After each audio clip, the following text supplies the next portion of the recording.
गिनती बाब नंबर 35। लावियों के लिए शहर। इसराइली अब तक मोआब के मैदानी इलाके में दरिया यरदन के मशरकी किनारे पर यरहो के सामने थे। वहां रब ने मूसा से कहा, इसराइलियों को बता दे कि वो लावियों को अपनी मिली हुई जमीनों में से रहने के लिए शहर दें। उन्हें शहरों के इर्द गिर्द मवेशी चराने की जमीन भी मिले। फिर लावियों के पास रहने के लिए शहर और अपने जानवर चराने के लिए जमीन होगी। चराने के लिए जमीन शहर के इर्द गिर्द होगी और चारों तरफ का फासला फसीलों से हजार हजार हाथ हो। चराने की ये जमीन मुरब्बा शक्ल की होगी, जिसके हर पहलू का फासला 2000 हाथ हो। शहर इस मुरब्बा शक्ल के बीच में हो। ये रुकबा शहर के बाशिंदों के लिए हो ताकि वो अपने मवेशी चरा सकें। गैर इरादी खूंरेजी के लिए पनाह के शहर। लावियों को कुल 48 शहर देना। इनमें से 6 पनाह के शहर मुकर्रर करना। उनमें ऐसे लोग पनाह ले सकेंगे जिनके हाथों गैर इरादी तौर पर कोई हलाक हुआ हो। हर कबीला लावियों को अपने इलाके के रुकबे के मुताबिक शहर दे। जिस कबीले का इलाका बड़ा है उसे लावियों को ज्यादा शहर देने हैं, जबकि जिस कबीले का इलाका छोटा है वो लावियों को कम शहर दे। फिर रब ने मूसा से कहा, इसराइलियों को बताना कि दरिया यरदन को पार करने के बाद कुछ पनाह के शहर मुकर्रर करना। उनमें वो शख्स पनाह ले सकेगा जिसके हाथों गैर इरादी तौर पर कोई हलाक हुआ हो। वहाँ वो इंतकाम लेने वाले से पनाह ले सकेगा और जमात की अदालत के सामने खड़े होने से पहले मारा नहीं जा सकेगा। इसके लिए 6 शहर चुन लो। 3 दरिया यरदन के मशरिक में और 3 मुल्क कनान में हों। ये 6 शहर हर किसी को पनाह देंगे, चाहे वो इसराइली, परदेसी या उनके दरमियान रहने वाला गैर शहरी हो।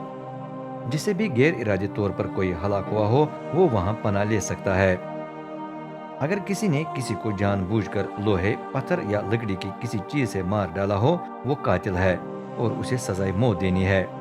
मकतूल का सबसे करीबी रिश्तेदार उसे तलाश करके मार दे, क्योंकि जो नफरत या दुश्मनी के बाइस जानबूझकर किसी को यूं धक्का दे, उस पर कोई चीज फेंक दे या उसे मुक्का मारे कि वो मर जाए, वो कातिल है और उसे सजाए मौत देनी है।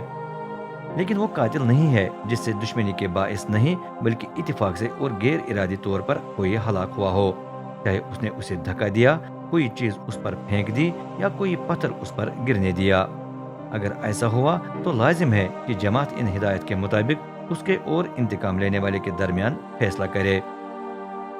अगर मुल्जिम बेकसूर है तो जमात उसकी हिफाजत करके उसे पनाह के उस शहर में वापस ले जाए जिसमें उसने पनाह ली है। वहाँ वो मुकद्दस तेल से मसा किए गए इमाम आजम की मौत तक रहे। लेकिन अगर ये शख्स इससे पहले पनाह के शहर से निकले तो वो महफूज नहीं होगा। अगर उसका इंतकाम लेने वाले से सामना हो जाए तो इंतकाम लेने वाले को उसे मार डालने की इजाजत होगी। अगर वो ऐसा करे तो बेकसूर रहेगा।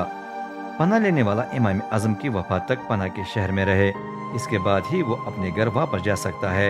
ये उसूल दायमी है। जहाँ भी तुम रहते हो तुम्हें हमेशा इन पर अमल करना है। जिस पर कत्ल का इल्जाम लगाया गया हो उसे सिर्फ इस सूरत में सजाए मौत दी जा सकती है कि कम अज कम 2 गवाह हों। एक गवाह काफी नहीं है। कातिल को जरूर सजाए मौत देना, वो इसे बचने के लिए कोई भी मुआवजा दे, उसे आजाद न छोड़ना बल्कि सजाए मौत देना।